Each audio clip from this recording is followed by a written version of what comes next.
oui, on va défendre les droits LGBT, etc.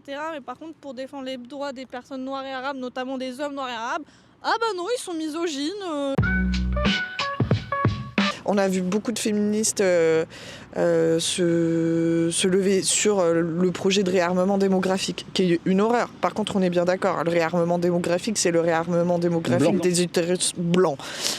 Mais par contre, s'alarmer quand on a vu les réponses débiles qu'il y a eu autour de l'abaya, toutes les lois depuis 2004, depuis l'interdiction du voile, donc sur toutes les femmes musulmanes voilées, qui donc seraient toutes des idiotes ou soumises, c'est-à-dire leur enlever toute agentivité, toute volonté politique. Ça, c'est une conséquence surtout du libéralisme et de comment nos luttes sont rendues individuelles et des politiques identitaires. Alors, les politiques identitaires, c'est beaucoup de choses, je ne vais pas développer le sujet, mais comment différentes luttes sont isolées.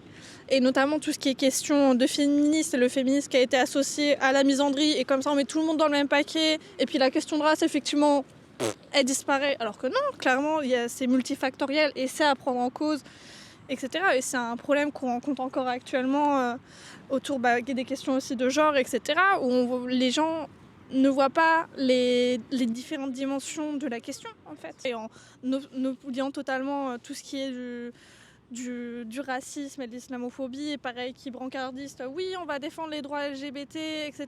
Mais par contre, pour défendre les droits des personnes noires et arabes, notamment des hommes noirs et arabes, ah bah non, ils sont misogynes. Il y a aussi une hégémonie bourgeoise et blanche de la pensée qu'on retrouve un peu partout dans les médias et tout ça. Donc les gens, tu sais, ils aiment bien avoir du prêt-à-penser.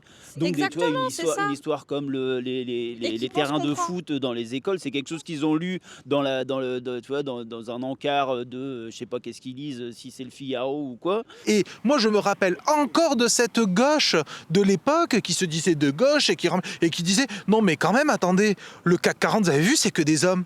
Et qui donc grosso modo est en train d'expliquer que l'exploitation par les femmes serait un petit peu mieux.